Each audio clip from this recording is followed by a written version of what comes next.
வணக்கம், welcome to Tamil Excel academy. இன்னைக்கு நம்ம பார்க்க போகிறது HLOOKUP function in Excel. Already நம்ம VLOOKUP ஃபங்க்ஷன் பற்றி பார்த்துருக்கோம் அண்ட் அதோட லிங்க் கார்டில் இருக்குது. நான் பேசும்போது டாப் ரைட் கார்னரில் வரும். பெட்டர் அந்த வீடியோ பார்த்துட்டு நீங்கள் இதை கண்டினியூ பண்ணுங்கள். ஸோ தட் லுக்கப் ஃபங்க்ஷன்னா என்னன்னு ஒரு ஐடியா கிடைக்கும். Let's start with introduction of HLOOKUP. HLOOKUP na horizontal lookup. Row wise data search பண்ணி value எடுக்கிற function தான் HLOOKUP. Data horizontal இருந்தா இந்த function use பண்ணுவோம்.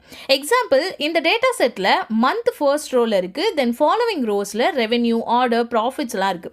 அப்போ இங்க HLOOKUP function use பண்ணலாம். Next syntax ஓட explanation பார்க்கலாம். Syntax is equal to HLOOKUP open bracket lookup value, table array, row index number, range lookup close bracket.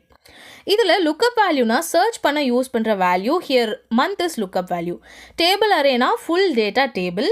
Row indexனா எந்த rowல இருந்து value வேணுமோ அந்த rowோட number. Here revenue is second row, order third row, profit fourth row.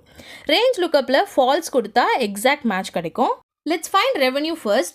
So formula type பண்ணுறேன் equal to HLOOKUP open bracket A2ங்கிறது lookup value, table array select பண்ணி F4 key press பண்ணி lock பண்ணிட்டு row index number false close bracket.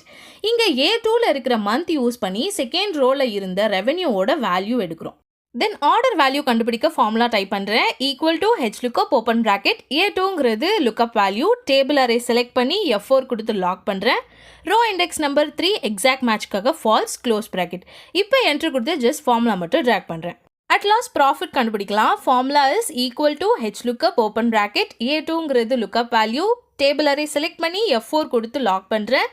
row index number is 4 exact matchக்காக false close bracket. இப்போ enter கொடுக்குறேன்.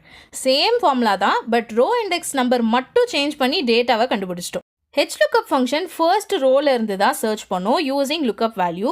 இங்கே March தான் lookup value. So மார்ச்னு match கிடைச்ச அப்புறம் கீழே மூவ் ஆகி நம்ம கொடுத்த ரோ இண்டெக்ஸ் நம்பரில் இருந்து வேல்யூ எடுத்து ரெவென்யூ 58,000ன்னு ரிசல்ட் காட்டியிருக்கு. மறக்காமல் ஞாபகம் வச்சுக்க வேண்டிய ஒரு 4 பாயிண்ட் இருக்குது. ஃபர்ஸ்ட் ரோ தான் எப்போவுமே லுக்கப் வேல்யூவாக யூஸ் பண்ணணும். எக்ஸாக்ட் மேட்ச்க்கு ஃபால்ஸ் யூஸ் பண்ணணும். ரோ இண்டெக்ஸ் நம்பர் கரெக்டாக கொடுக்கணும். டேபிள் ரேஞ்ச் லாக் பண்ண F4 யூஸ் பண்ணணும். சின்ன மிஸ்டேக் கூட ராங் ஆன்சர் ஜென்ரேட் பண்ணிடும். ஸோ ஃபார்முலா கரெக்டாக அப்ளை பண்ணுங்கள். That's it for today's video. இந்த வீடியோவில் HLOOKUP ஃபங்க்ஷன் பார்த்தோம். நெக்ஸ்ட் வீடியோவில் XLOOKUP ஃபங்க்ஷன் பற்றி பார்க்கலாம். ஆல்சோ உங்கள் ப்ராக்டிஸ்க்காக ஒரு டேட்டா செட்டோட லிங்க் டிஸ்கிரிப்ஷனில் இருக்குது. டவுன்லோட் பண்ணி ப்ராக்டிஸ் பண்ணுங்கள். இந்த வீடியோ உங்களுக்கு யூஸ்ஃபுல்லாக இருந்தால் லைக் பண்ணுங்கள், ஷேர் பண்ணுங்கள். நம்ம சேனல் தமிழ் எக்ஸல் அகாடமியை சப்ஸ்கிரைப் பண்ணுங்கள். குயிக் எக்ஸல் அப்டேட்ஸ் அண்ட் டிப்ஸ்க்கு நம்ம இன்ஸ்டாகிராம் பேஜை ஃபாலோ பண்ணுங்கள். அதோட லிங்க்கும் டிஸ்கிரிப்ஷனில் இருக்குது. தேங்க்ஸ் ஃபார் வாட்சிங்.